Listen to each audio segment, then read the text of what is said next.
All right, folks, we might get going. Welcome to the Australian Transport Research Forum Public Transport Research Committee's first webinar, which is on the topic of trackless trams, a new mid-tier transit system. And we have a very interesting seminar for you. My name is Graham Curry. We are the Australian Transport Research Forum Public Transport Research Committee. ATRF's our big conference for Australia and New Zealand, and we're now beginning to run research committees on topics, and public transport's one of the first ones. The committee aims to promote and improve and enhance quality public transport research in New Zealand and Australia, and to improve research for the needs of the community. We do a lot of things like looking at research needs, supporting the conference, and running webinars. This is our first. If you're interested in the committee, we have a LinkedIn group, and our website's being sorted out at the moment. And you can contact me, Graham Curry, at that address if you're interested in becoming a friend of the committee or join the LinkedIn group. The seminar today is about a very exciting development in public transport. For many years, the humble bus has been getting better and creating features which are very rail-like. And I think, the strong passenger preferences for rail standard quality in urban public transport, frequency, reliability, ride quality. But of course, rail's very expensive, and Australian conditions make it very difficult to provide rail because of the costs. And bus rapid transit systems have been developed over the years. Australia's been at the forefront of this. But one of the new developments, which is what the research committee is interested in, new things that are happening in the field, is that the vehicles have become very, very railway-like. And today's seminar is about trackless trams, a new set of technology which seems to be operating. And we're going to look through some of the activities that are going on in this area. Today, I'm the host. I'm the chair of the Public Transport Research Committee. I'm going to present a little bit of work we did on the trackless tram in China a few years ago. Some of this is unpublished, so it's quite interesting. And it's to set the scene really for what Peter's going to talk about. Professor Peter Newman will speak about his great work in promoting this technology and the research he's done. We're going to also have from his team at Curtin, Marie Vashura will do a presentation on their work. And then we have Christian Griffith from Stantec, who's been doing some work on implementation of the technology in Australia. What we're going to do is go through these presentations, and then I will take questions. You can provide questions by putting questions in the question area of your screen. In the seminar, I'm running this as the host, but I have a co-host, and that's James Reynolds, and he's sitting right next to me here. There he is, and he's plugging away at all of the data. So if you've got any questions and things, he'll notice that in the list. And without any ado, we'll get going. We'll start with me. I'm going to just present some work we did a few years ago. I'm very lucky. I teach in China every year at a place called Suzhou. And I heard about the trackless tram. Actually, Peter's work helped me understand about this in a place called Zhujiao, which is a different place. And this is the CRRC, Advanced Passenger Vehicle. And we did a site visit because I have lots of Chinese students. We went down there and had a look at it in 2019. This is us, and you can see the first looks of the vehicle behind there. Now, my context is that I work a lot in light railways. And in research terms, for the last 7 years, I've chaired the Light Rail Research Committee at the US Transportation Research Board. So I was very interested in hearing about this technology, and I really wondered if it was any good and light rail-like. So we wanted to go and see what it was like. We were quite objective about this. We wanted to see the warts and the good and the bad in this. When we did the visit, there's one of my students with me. Some Australians heard about them, came along, and these are developers who were interested in the topic, because we're all looking for solutions for medium-tier transit around Australia now. Now, at this stop, the vehicles were extremely light rail-like. I'm going to show you a video of it, and I want you to listen. And if you listen carefully, you can hear birds chirping as the vehicle comes next to us. Here we go.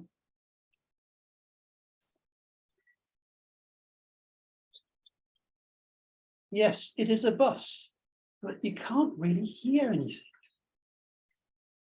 And it looks and feels and moves just like a tram. And the stops are very, very tram-like. Inside the vehicle, it was very smooth.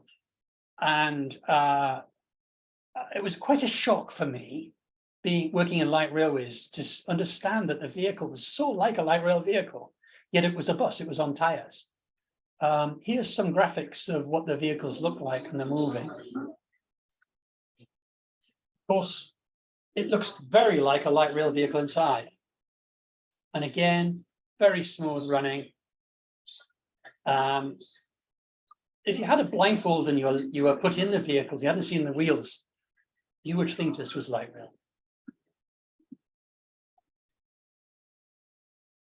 In addition, we were able to arrive a little earlier than the delegation from the manufacturers who were meeting us there.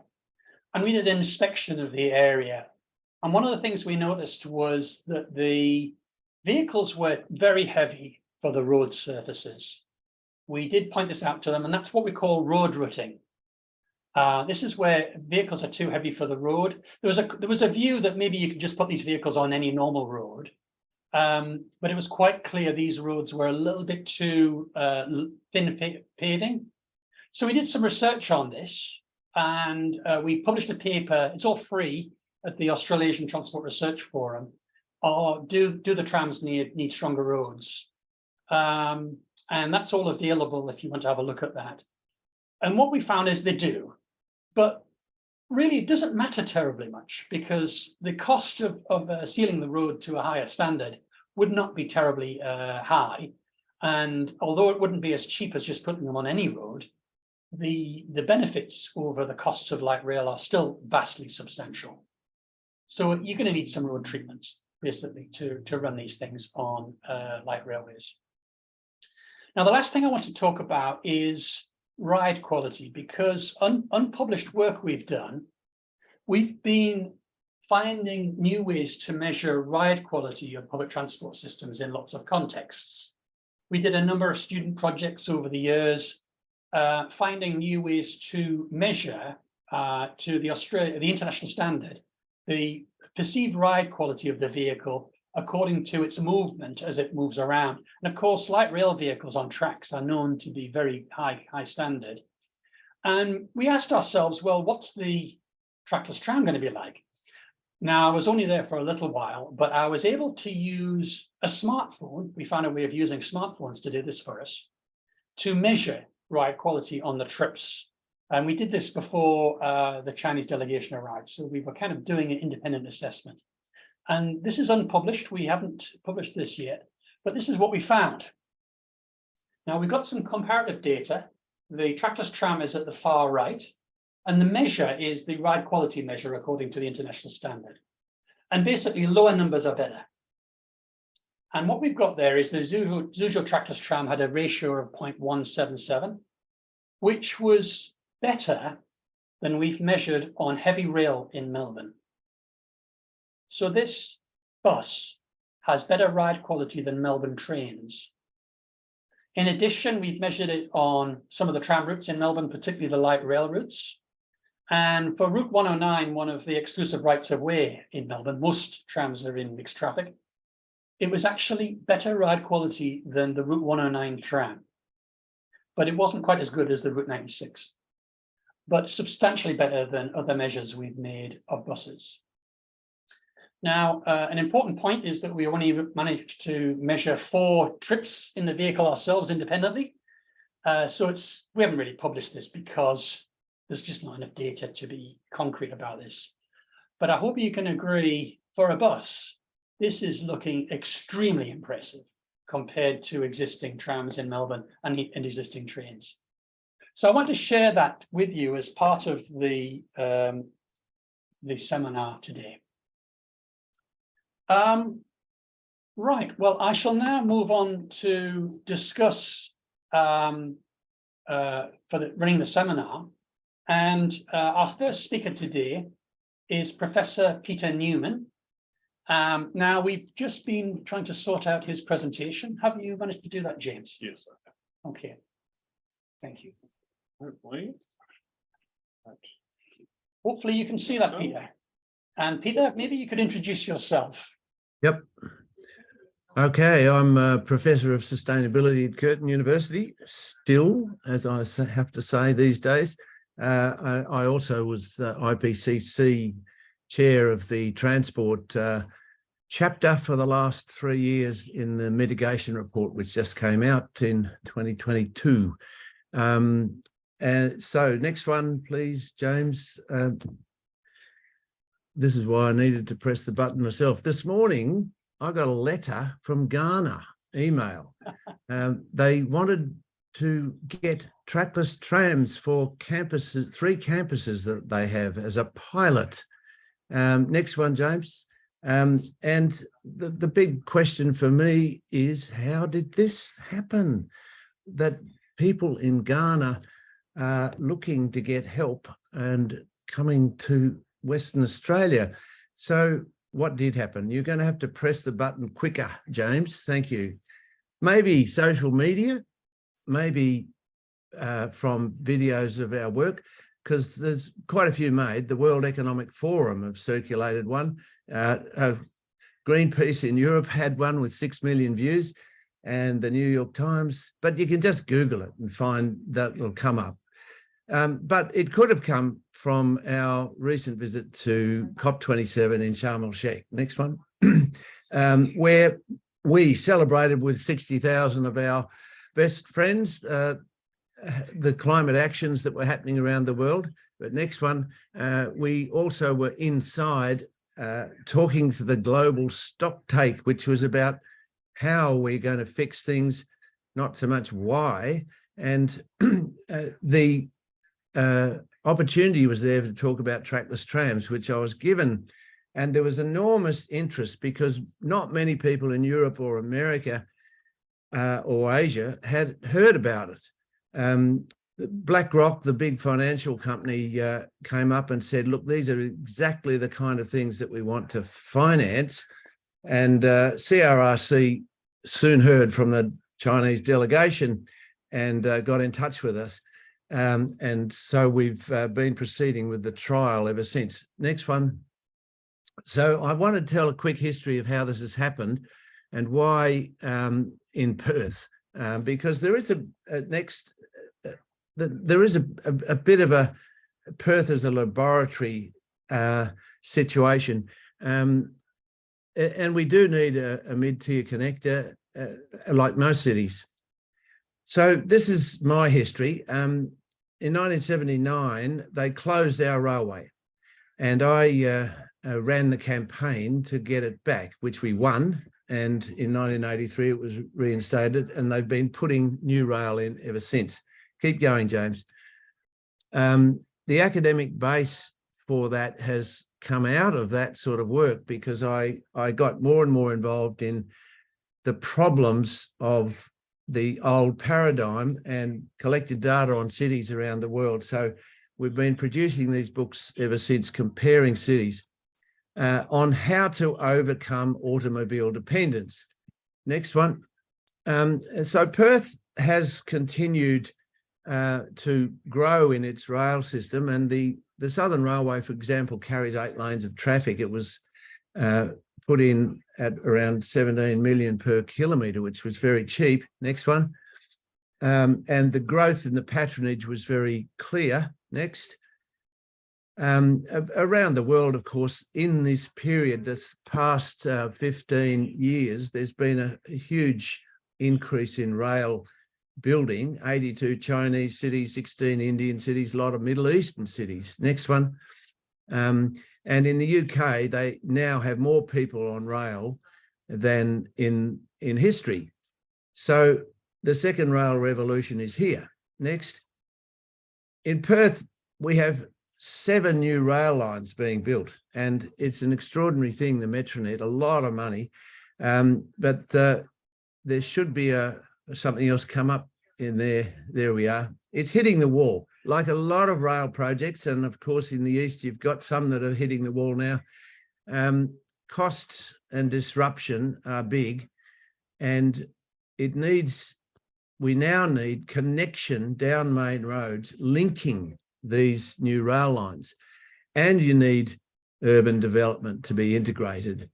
So what we came to then was trams, and I heard about these trackless trams from Marie, and she'll tell you more about that story. But we went to China, and I immediately saw that it was electric, with the batteries on the roof, and therefore no catenary needed. And it had it was on a track, but it was a white painted line because it was very smart, and it had sensors that took it along that line. So we've been publishing on that ever since, with about 5 or 6 journal articles and that book, which is available for free.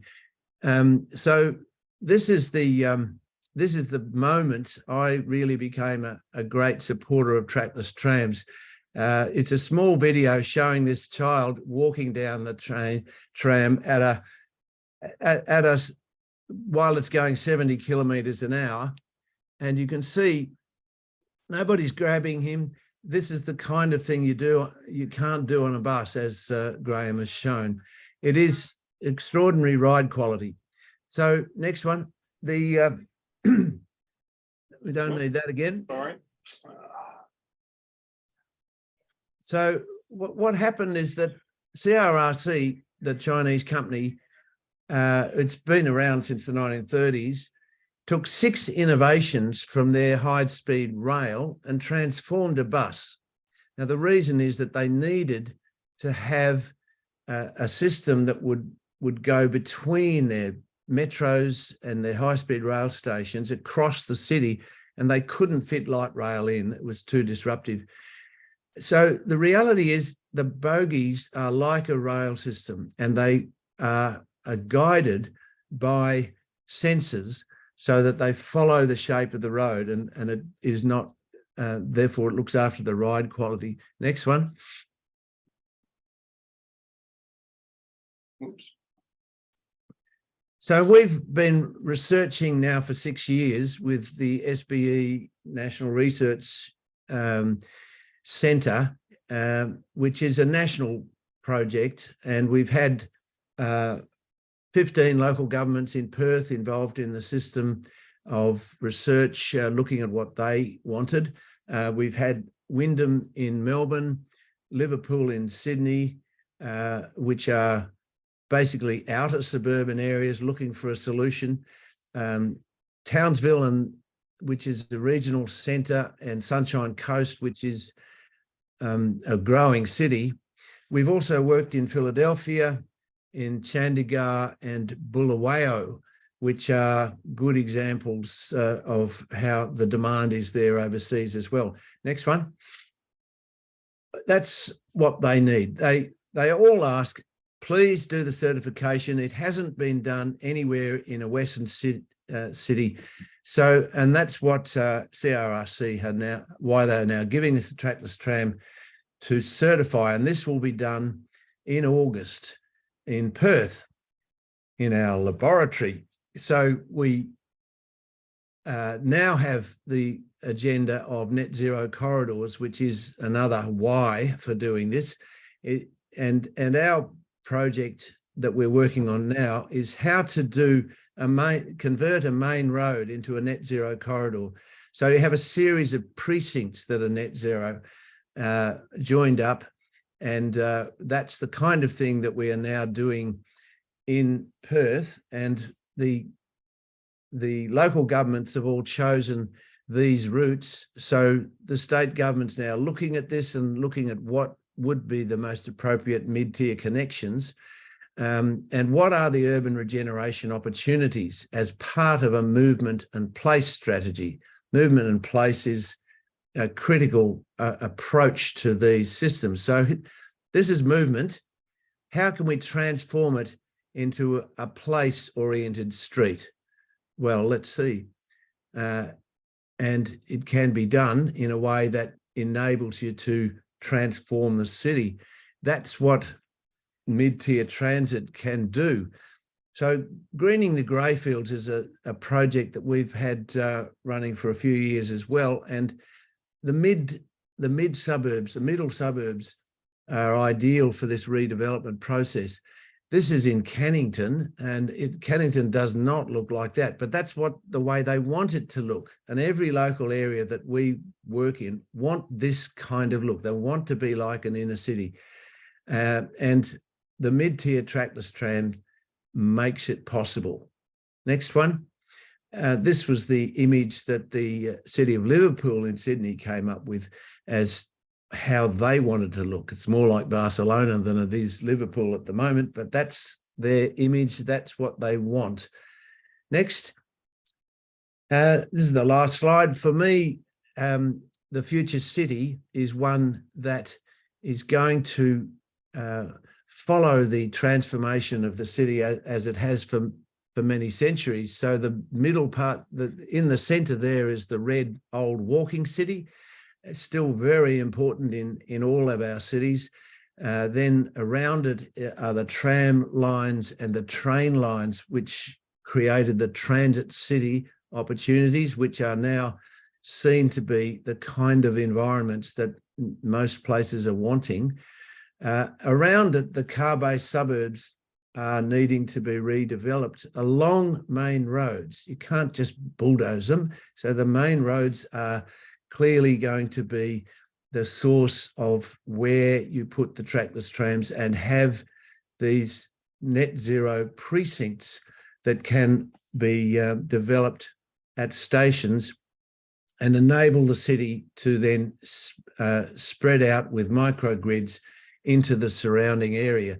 That's our model for how net zero corridors can emerge. And I'm sorry, we had to go a bit quickly through that second last slide, but that's where we're going. And there's a lot of interest now in how that can be funded through these net zero approaches.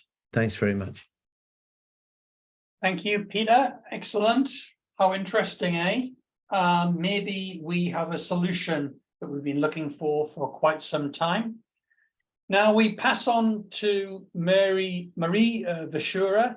We'll be taking questions at the end of the presentations. Marie, we've got your presentation here. Do you want to start by saying hello and telling us who you are and where you work, all that type of thing? Yes, hello. Sorry that I'm in the dark. Thank you, Graham. Thank you, James, for running the presentation, and thank you, Peter. So I joined Curtin in about 2018, but I have a social research firm that does social impact assessments as well as strategic asset management for government infrastructure. So I got involved in this in 2015 in Trackless Trams, and this is why I've got this photograph here of Parramatta Road. So this is Parramatta Road, Australia's oldest road. Parramatta Road's actually got a few firsts in this discussion that we're having today. Parramatta, oldest road, first tram. You can see there, that is a steam tram running up and down Parramatta Road in 1882. It was brought over for the Great Exhibition in 1880 and put into service on Parramatta Road. Parramatta Road was also the first road where trackless trams were mentioned.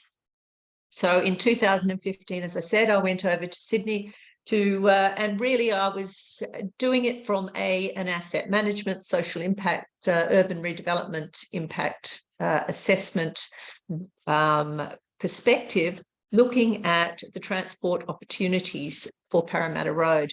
And they wanted, the councils really wanted light rail, but it was seen to be difficult to implement due to the constraints of the road. And this is where we started to look at the opportunities that were available, the different options, and came up with trackless trams, or came across trackless trams. Since that time, 8 years, we've been now looking at, well, how do you actually implement these? How could you bring these in? And as you've seen from Graham's presentation earlier, there has been concerns about road rutting and what does it really mean for the infrastructure? How much does it cost? Are they really more than a bus? All those sorts of things. So we've done the research at Curtin, and obviously Graham and others are doing the same. And we believe that this is a better opportunity. And so we've got our partners to do a trial in Western Australia, but also to take this forward to certification, so that if you wanted to buy a trackless tram, you could, and you could put it into operation in Australia. So the certification process to date with the Chinese vehicles, and even the Translaw vehicle, which was the first trackless tram or rubber-tired tram, they are all running on rail certification, on rail standards. And so we are looking at bringing these vehicles in and looking at how they could run as under road certifications. So obviously they have to meet the heavy vehicle regulations, as well as the Australian design rules, etc. And so we are progressing that work. So our partners are CRRC, who are the vehicle manufacturers, Shanghai Electric, in this case with the DART, the digital rail transit vehicle, which is not the one that we've seen in the previous photographs. This is another trackless tram. This one is magnetically guided. So both vehicles, these recent trackless tram vehicles are all-wheel steer. They're multiple carriages, and they use these guidance technologies so that each carriage follows the track, and that's why they are like a rail vehicle. They are actually guided on a track. So whether it be the white lines that you're seeing on the ART vehicle, or the magnetic guidance systems of the DART vehicle. So we've got those two manufacturers. We've also got ITSG, which is an Australian firm who is interested in, who is the supplier, who would be the supplier of the ones that we are looking at.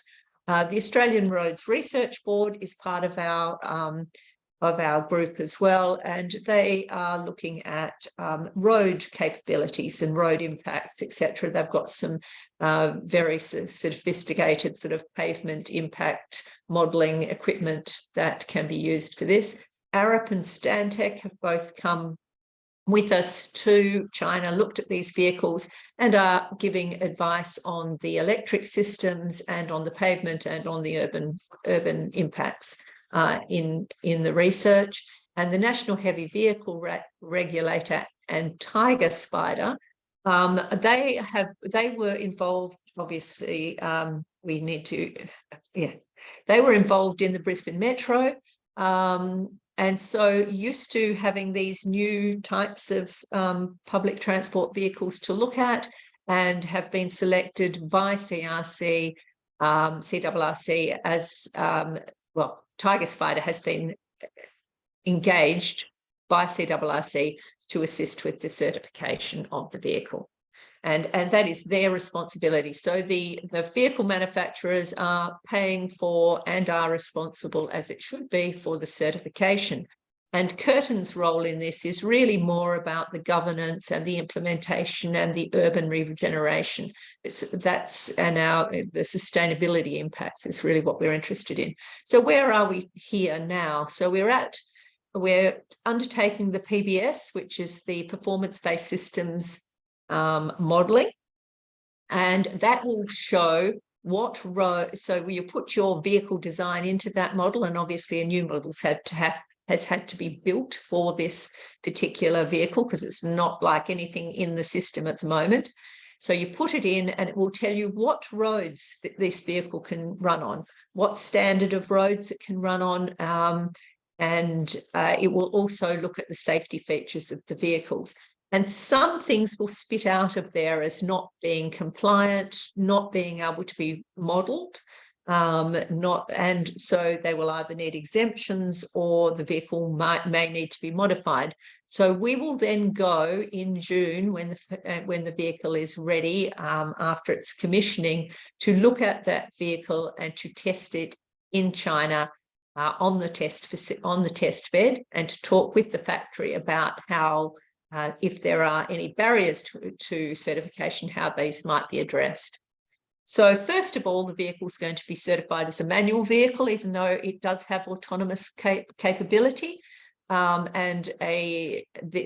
we're not really ready to actually introduce an autonomous vehicle on road at this time. So we will be looking at that. But as we move towards that ability to have these vehicles certified as autonomous vehicles, then we'll move through to that piece of work.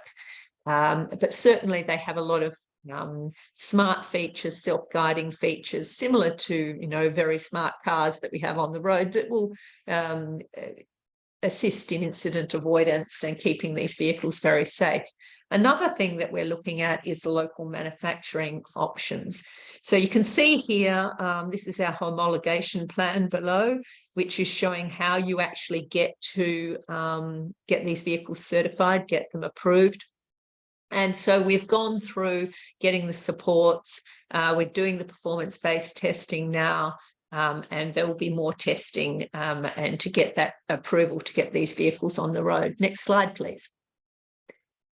So this is the timeline. So at the moment, the vehicle's under manufacture. It's finished. It should be finished shortly, and then it will go into the commissioning phase. And we're expecting it to arrive in Perth at the end of August.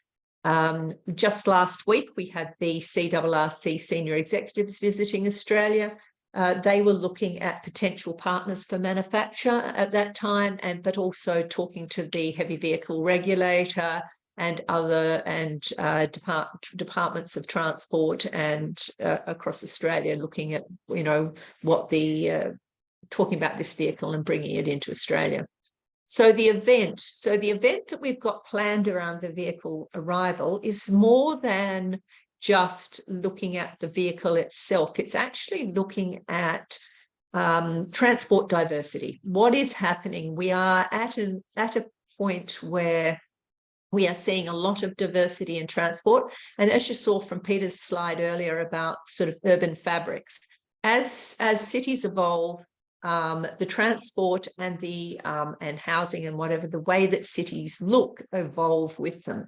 And you're already seeing on the roads that transformation happening. And it's a lot of drivers of that, whether it be climate, whether working from home, and just the pressures, economic pressures for housing, etc., seeing people looking at different, and living pressures, looking at different transport options.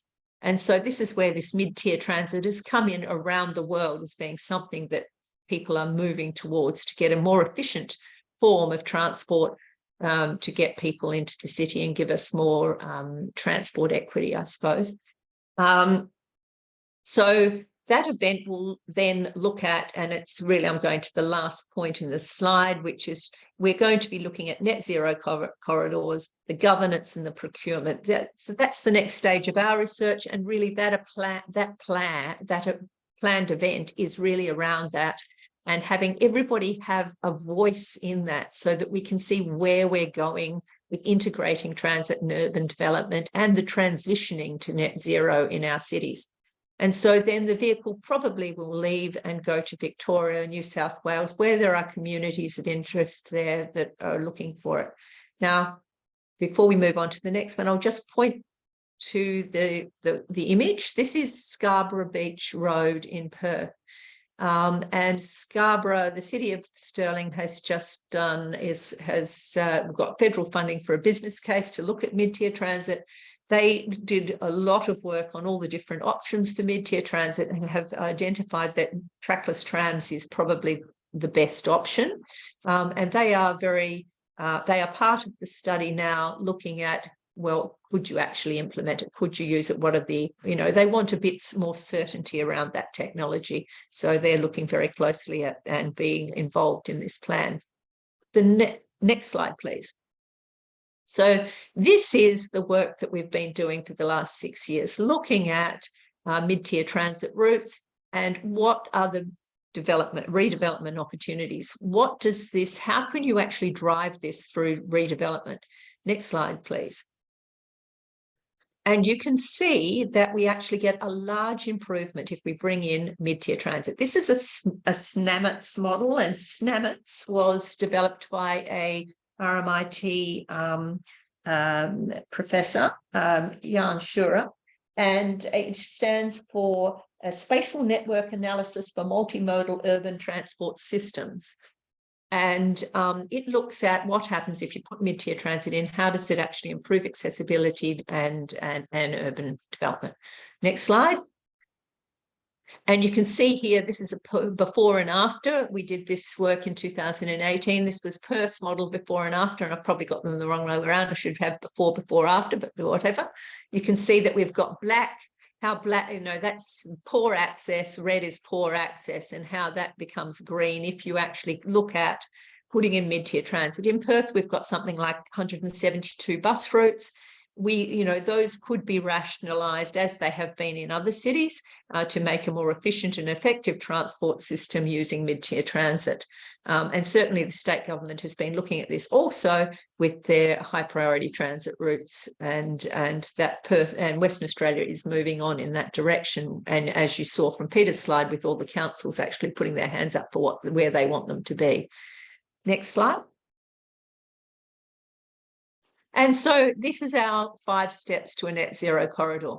So we're really looking at this being a public-private community partnership, because this is a transition process. This is going to create change. Our cities are changing, are transitioning. We need to transition to net zero.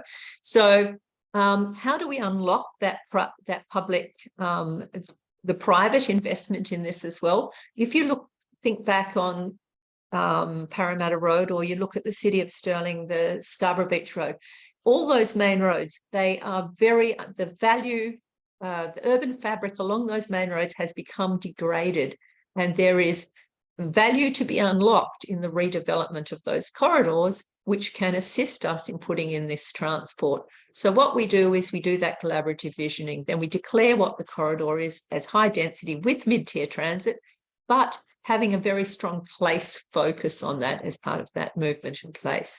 Then we say where the best stations could be, where those urban precincts could be in consultation. And that actually helps, in my discussions in the past along Scarborough Beach Road, etc., I've got developers along there who are saying, we will pay for the stations, we can contribute to the cost of this. And then you procure that. So it's setting up the model to enable that to be procured through that in partnership. And so we're suggesting that is an entrepreneurial land development agency with delegated authority, so that you have certainty around the development, and the developers have certainty in wanting to put up their proposals, because this will be a way that you ensure that you actually get an integrated vision for this, that is land and transport. This is not just a transport model. This is how we've done things since the 60s in the past, but we really now need, and we're seeing this in a lot of our, IA strategies and things, about this need for this integration and a different way to use things. And then we can see that with this, we envisage that we would spread those microgrids, that from these net zero corridors where we're using solar and electric renewable energy and renewable transport that's running on renewable energy to spread these out into the surrounding suburbs. Thanks very much. Thank you very much, Marie. Excellent. We'll move on to Christian Griffith from Stantec. And yep, and we'll just stop sharing our screen. Because died. Okay, and Christian, we're just stopping our screen share here.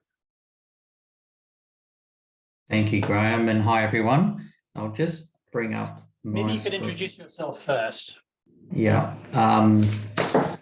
My name's Christian Griffiths, and I lead Stantec's transport advisory business in Australia. And in terms of how it's relevant here, I've been working very closely along with a team of people with Vicinity Centres, the owners of the Chadstone Retail Centre in Melbourne, and Monash University as well. So what I'm going to talk to you about today is a particular project. So I'm going to ask you to pick up your thoughts and move from the West Coast to the East Coast, and hopefully when this cooperates, you can do view, and that might give you an option. Slideshow. Yes. Slideshow and full screen. Did have that before, didn't I? And I've forgotten where it is. Slideshow on the top of the screen on the PowerPoint.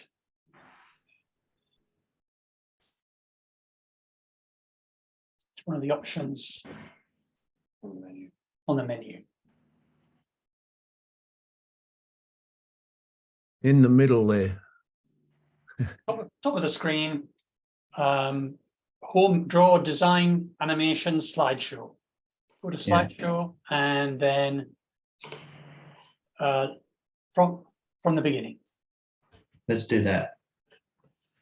All right. Well, I can't seem to get out of this format, and I can't remember how I did it before. It's okay. Yeah, it is.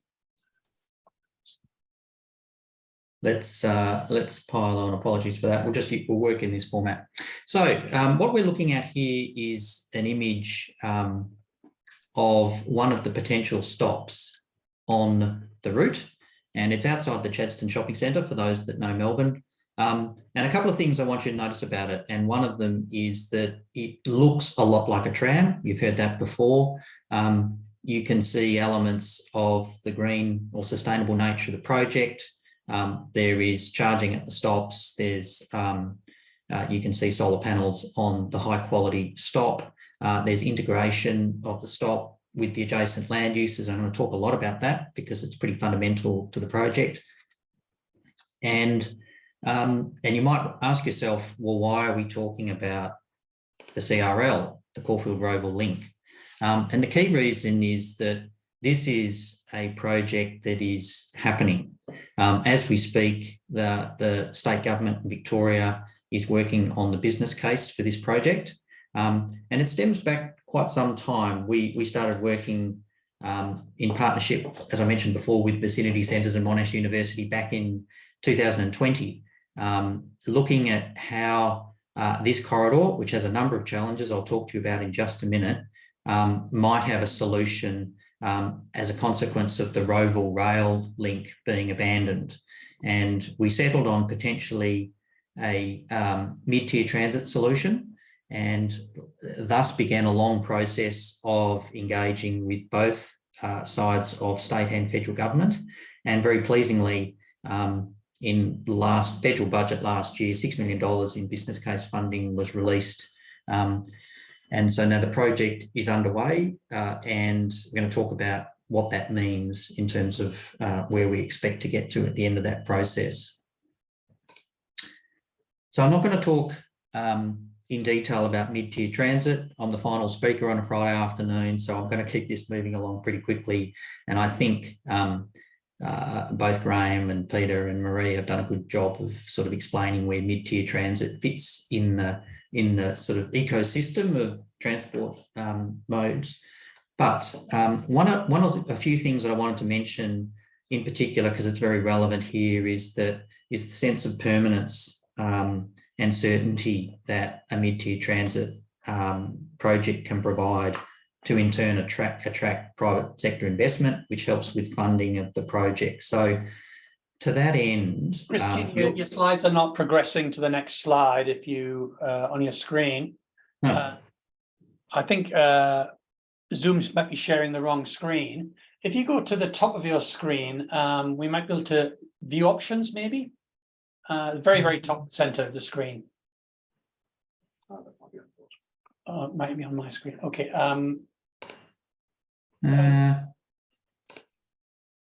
Yeah. Let's see if I can get this going. Yeah, it should be on the full screen version, shouldn't it? Yes.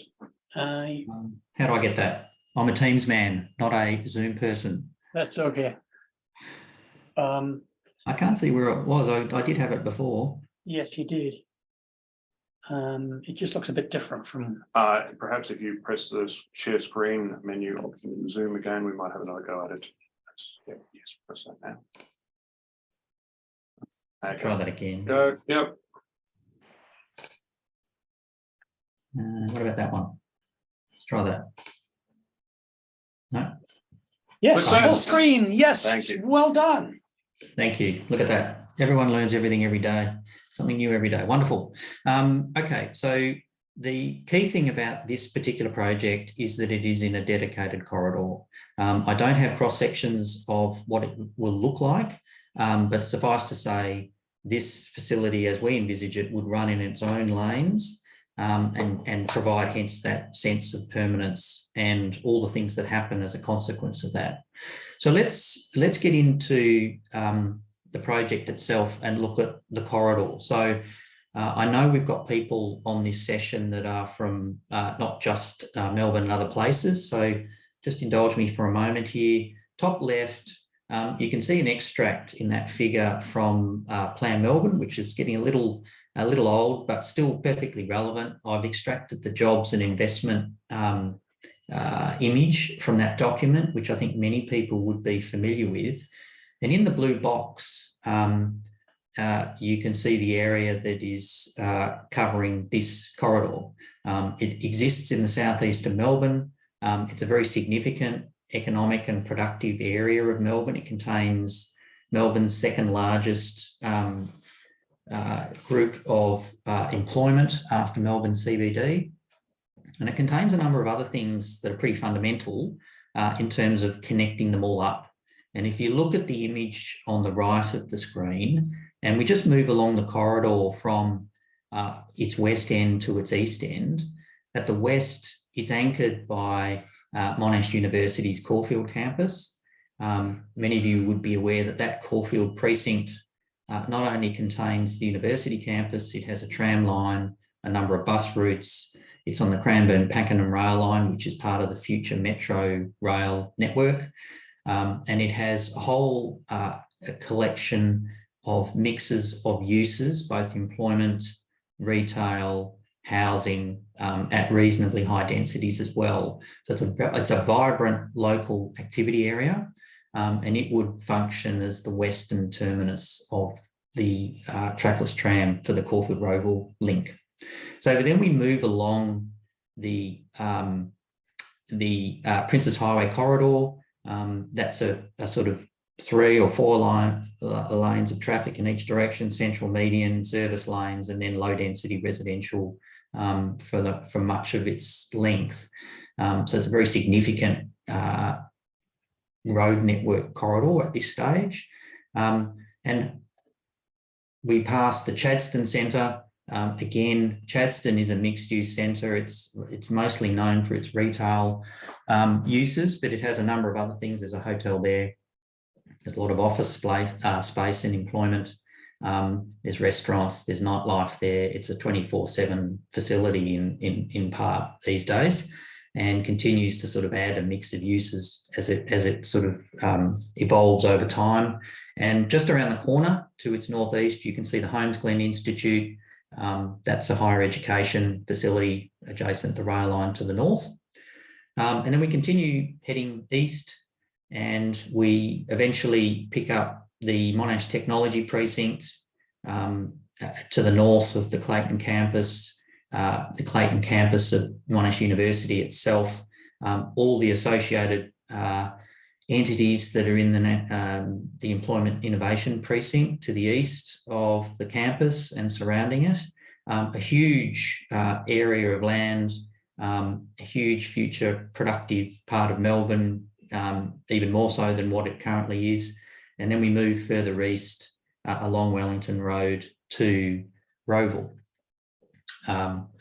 So it's a sort of strategically located corridor within Melbourne, and the forecasts along the corridor that I've just mentioned are for approximately an extra 53,000 dwellings or so, which translates to more than 100,000 extra people, and more than 63,000 jobs along that corridor as well. So that gives you a sense of the sort of scale that we're talking about in the corridor.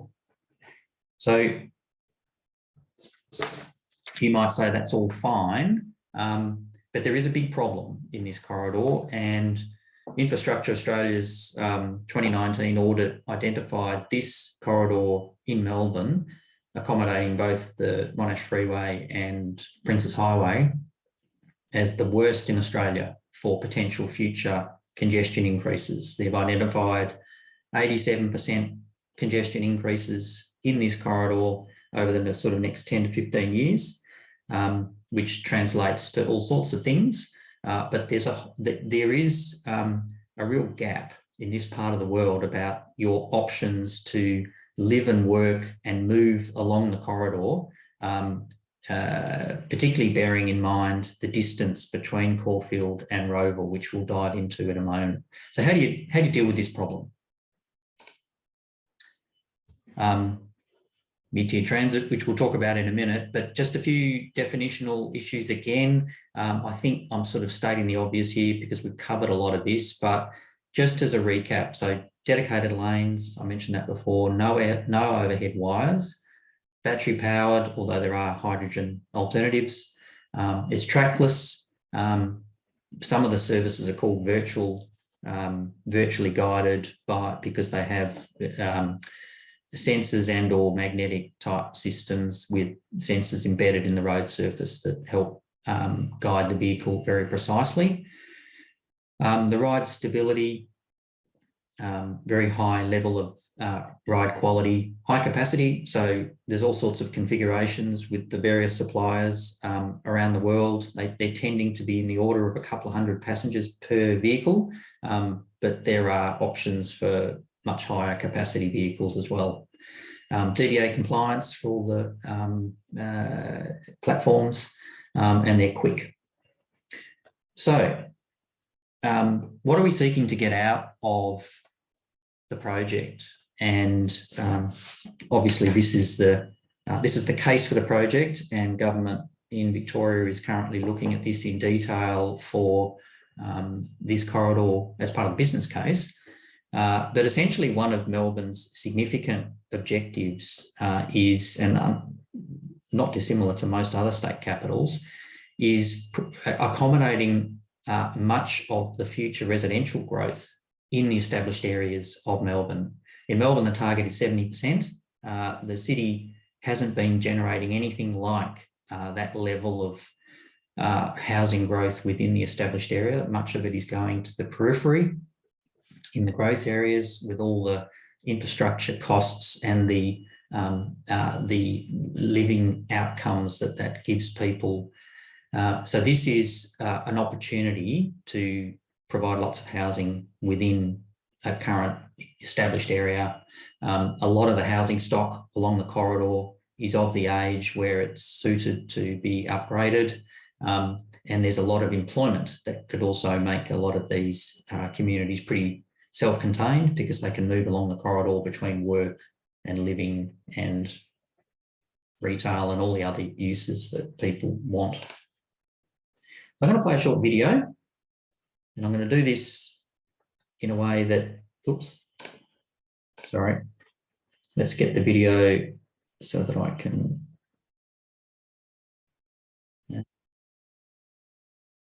I might need to do it this way. Let's see how we go here.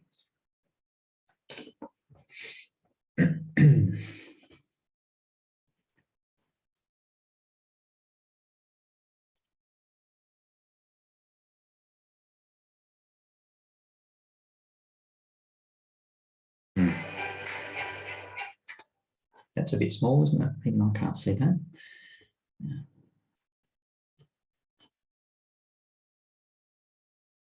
There we go. Let's try this.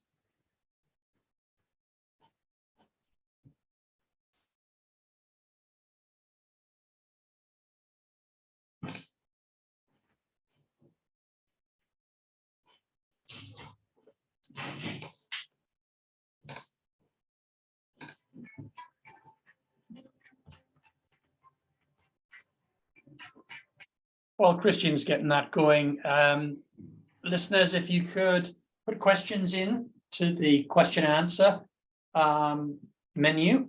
Be good if you can direct your questions to which speaker you'd like to ask the question of. We'll take questions after this. Yeah, that works. Sorry, everyone. I thought that was working, but I will play it this way and hopefully we can get a good sense of it. Yeah. Ah, yes.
Great. Okay, so hopefully that's given you a bit of a sense of how the experience might work. Obviously, it's illustrative, but importantly, it sort of highlights what the level of service is expected to be and makes it clear what we mean when we talk about mid-tier transit and trackless trams. So just breaking the route down, focusing perhaps more now on accessibility along the route, how it could work practically and what the urban redevelopment opportunities are. We've just simplified it here such that we pick up the main activity precincts along the 19-kilometre length of the route.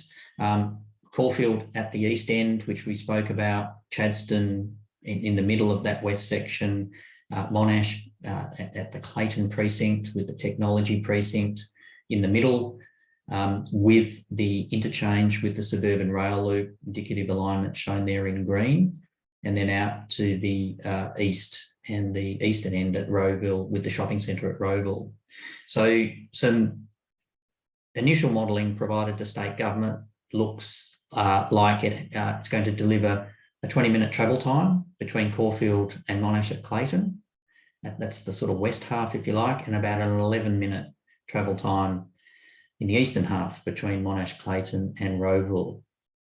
When you compare that with private vehicle travel or car travel in that corridor at the moment, that's a 10-minute travel time saving between Caulfield and Monash, or a 5-minute saving between Monash and Rowville at current levels of congestion, which will obviously only improve in terms of travel time savings in future.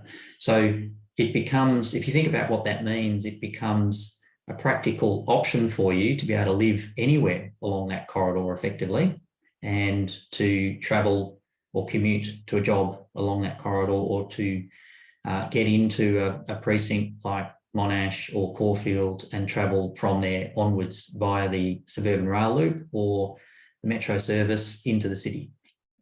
So whilst I haven't included the accessibility diagrams and modelling for the project, both with and without it, they show a pretty clear pattern about how the future catchments, the population employment catchments for this corridor just expand dramatically with the project in place.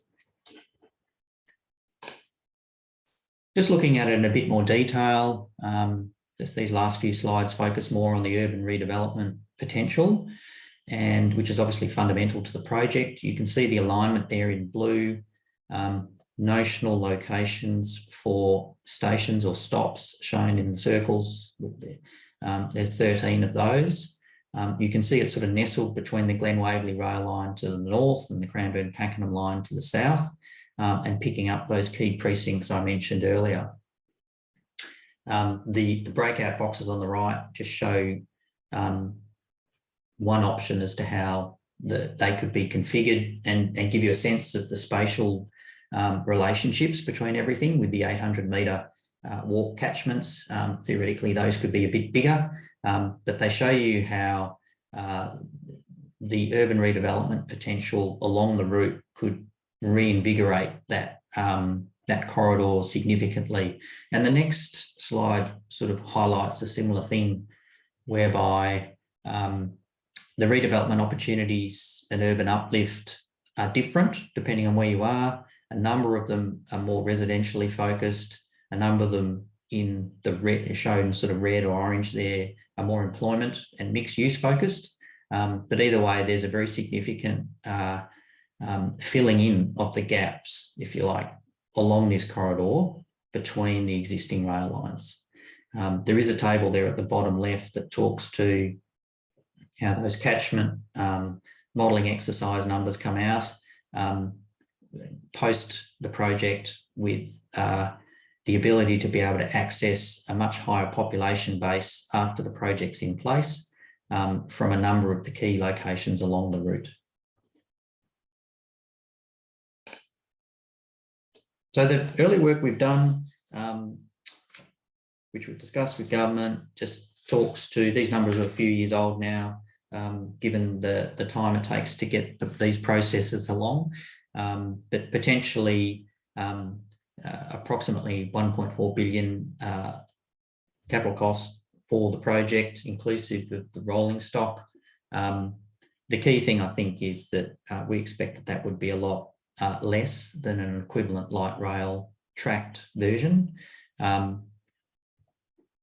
Should be operational much faster. The construction impacts are much lower. It's much quicker to get on the ground.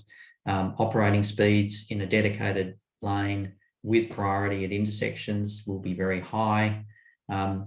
Frequencies could start at or around the 5-minute mark, could be quick, could be more frequent. They could run at 3-minute frequencies, for example. which means that capacity numbers, which are a function of a number of things, of course, are in the sort of region of the number that's shown there. And all of that can be done, particularly in certain sections along the corridor, whilst minimising impacts on adjacent properties and whilst maintaining the existing traffic capacity on the road network as well. One of the, but I suppose the key question that government is faced with is it the best option for the corridor? And in sort of increasing order of cost and to some extent level of service and capacity and other things as well, from left to right, we would expect that they would look at bus, at light rail, at bus rapid transit, at trackless tram, of course, which we've focused the discussion today. Heavy rail has already been abandoned for this corridor.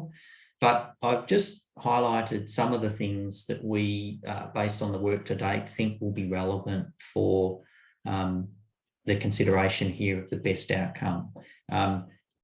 It's deliberate that urban redevelopment potential is the first one, because it's fundamental. It's really, as is the suburban rail loop, it's a transport project, but it's achieving urban redevelopment outcomes. Ride quality, station quality, both aspects of what the customer will see and use. There's a number of other things, future-proofing, for example. Lots of these vehicles run in an autonomous configuration, or can do if that's required. Environmental benefits around using renewable energy for the vehicles and constructing them without the need for steel rails and all the other energy that's required to produce that.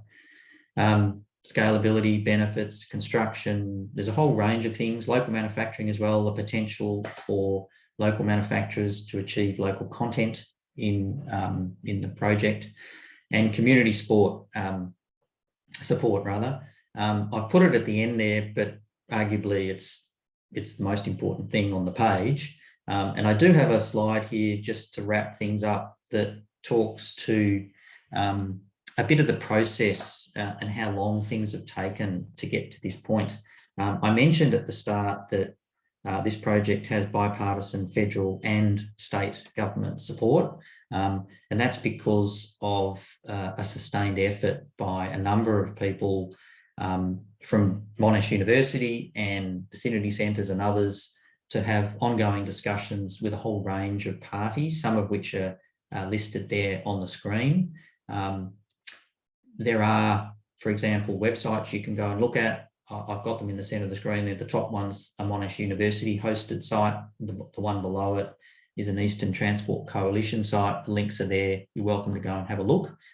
And on those sites, you'll see a whole range of supporting material, which has been important around helping people understand what this is, what it could offer, and how it might work in the corridor. So that's a process that's been going for over 2 years now.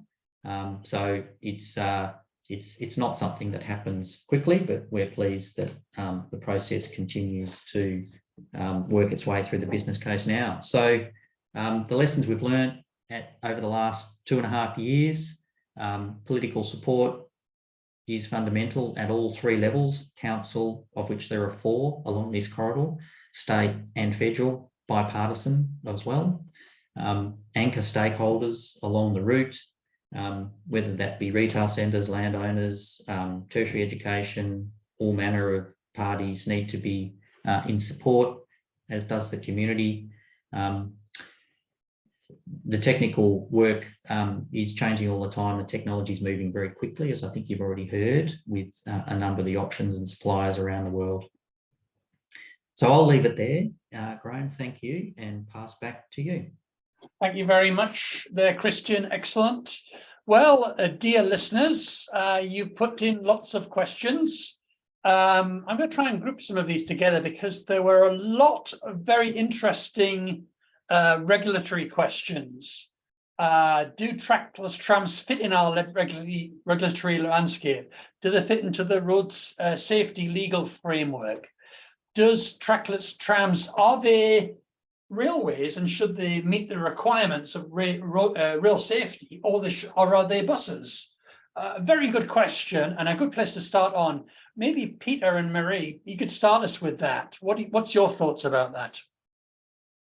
Yeah, well, we put both possibilities forward, and the road vehicle regulator has suggested it would be more appropriate to do that way. That's what they did with the Brisbane Metro.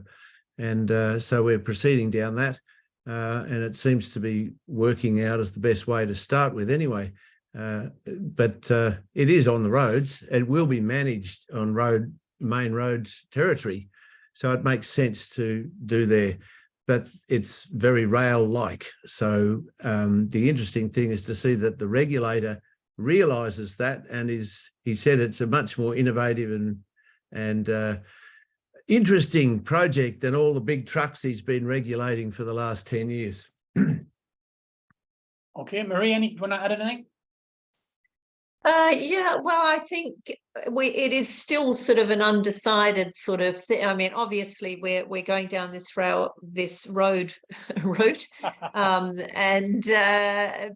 it will be. I think what may happen in the longer term is that it will need to have its own class. Because it doesn't really neatly fit into any of the road vehicle classes. So I can see that will be. That would probably be the best way in the longer term, rather than seeking exemptions, which would be it would cost time and effort.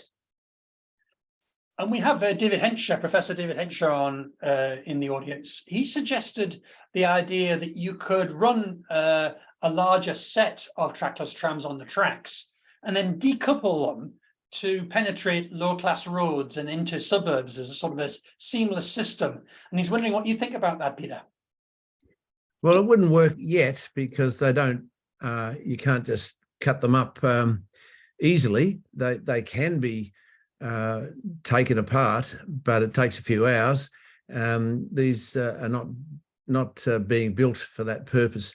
I personally can't see any problem with bringing buses around the local areas and bringing them into the stations and doing the transfer. The transfers work well when you are upgrading to a faster operation. That's worked well in Perth against all of the economists like David saying that transfers would kill off the rail in Perth. It didn't. It helped. And we got a huge increase in patronage because they were linked together and you upgraded to a train service very seamlessly. It can be done. I think that one of the other things, just like to say, there is transit diversity coming, and we have got lots of vehicles there are vehicles under development that would be well suited to that. And so we don't necessarily need to have trackless trams exactly identically on all routes. There could be routes where the sorts of vehicles that David's talking about could well be more suited, and sort of more modular vehicles than the trackless tram that we're looking at here.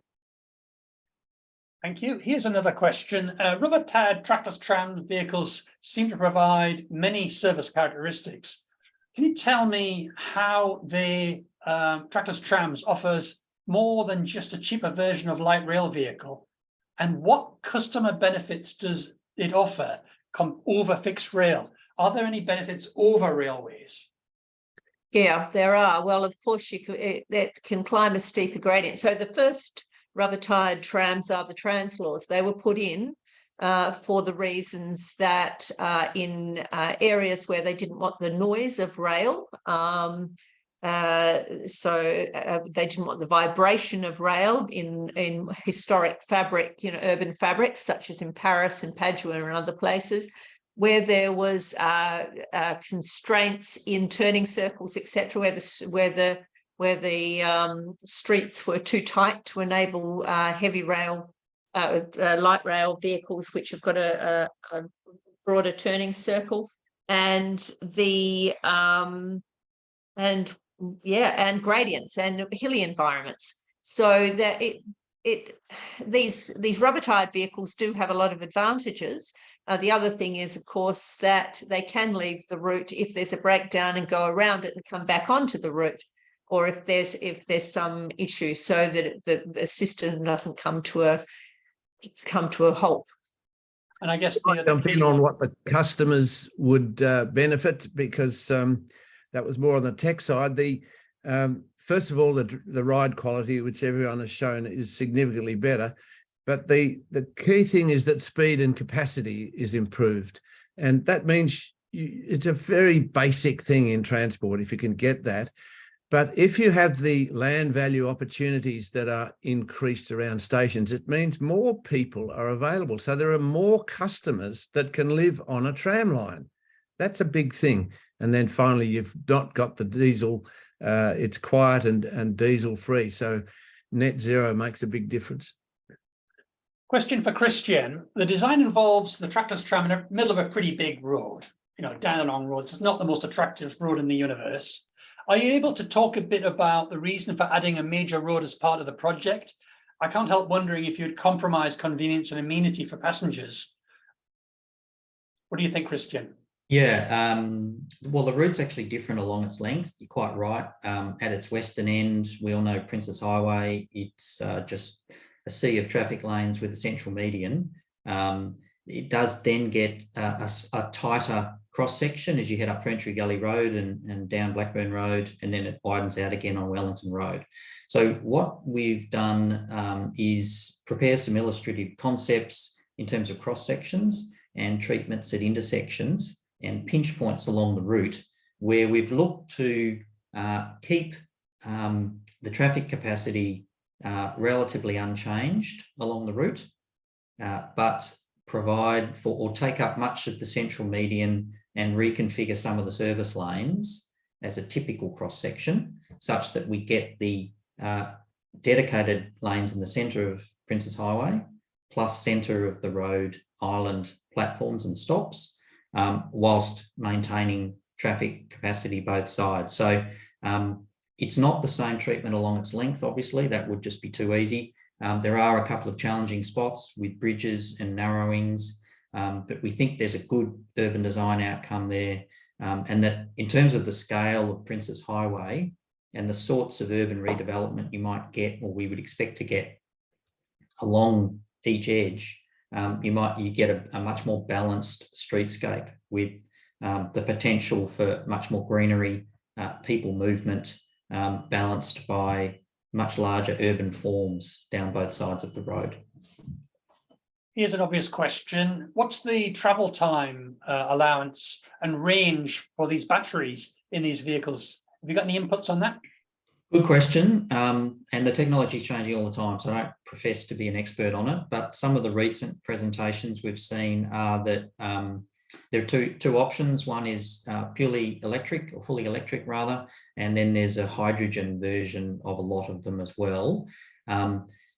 What we're seeing is that they can travel the full length of the route in this corridor, but they require top-up charges at each end, and then they can accommodate flash charging, which are short, sort of sharp bursts at the stops along the route.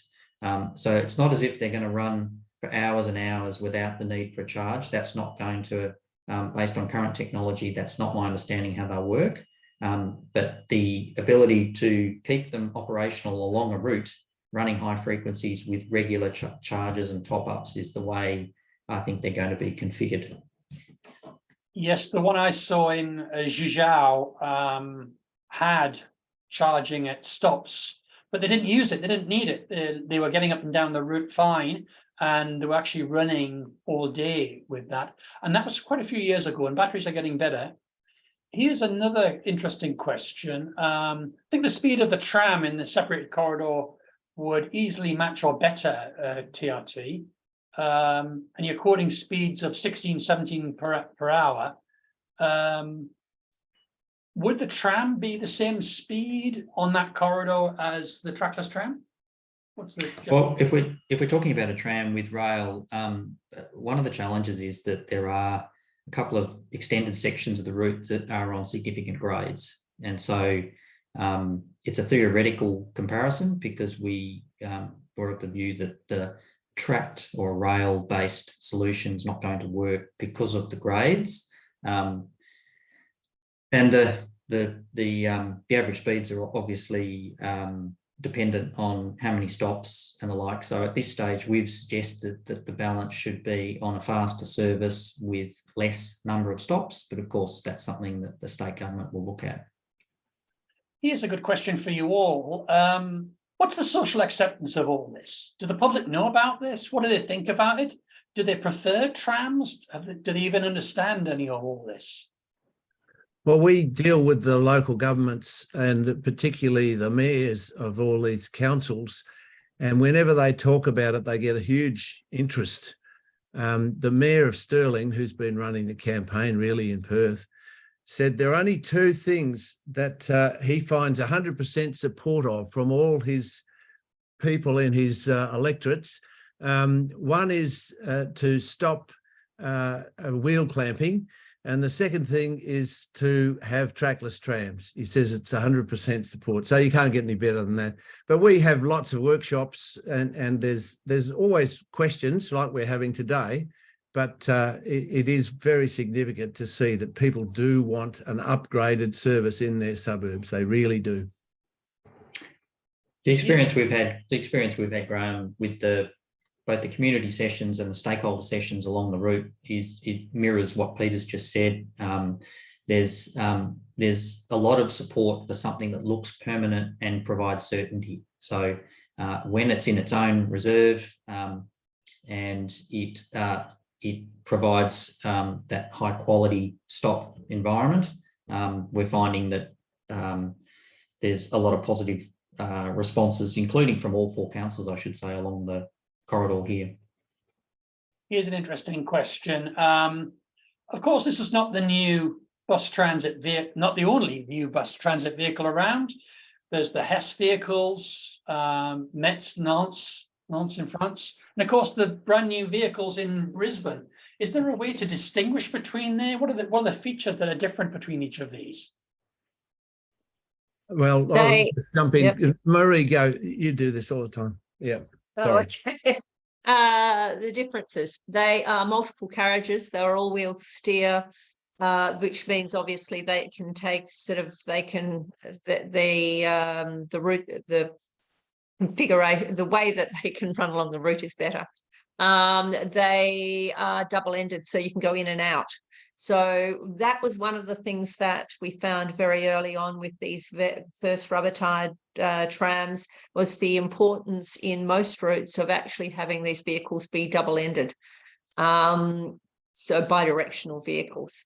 And that was preferred. So with the getting back to the Translaw, because really that's really the only example that we've got that's been running since 2008, I think it is. It's the ones that were single-ended were all taken out and were replaced by the double-ended ones. So the bidirectional vehicles. And that's a key issue for this corridor, where, for example, at each end and the precinct, an urban design outcome relies on a vehicle pulling in and then being able to go out the same way without the need to turn around. Okay, well, there's still quite a few questions going there, but I might bring us to a bit of an end there. Firstly, I'd like to thank Peter Newman, Marie Vashura, and Christian Griffith for these excellent presentations, and also James Reynolds for rescuing us from technical confusion. And I need to tell the audience that this presentation is being videoed. We are going to share this with you on the screen, and we will by email, because I have all of your contact details. Also, we have a LinkedIn group. This is the ATRF Public Transport Committee, and we'll be sharing it on that. And if you want to email me, I can share it with that.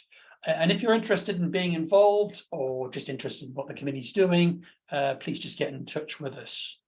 And we'll close it for an end there. Thanks everybody for being involved, and let's look forward to a very exciting year in transit in Australia. Thanks. Thank you.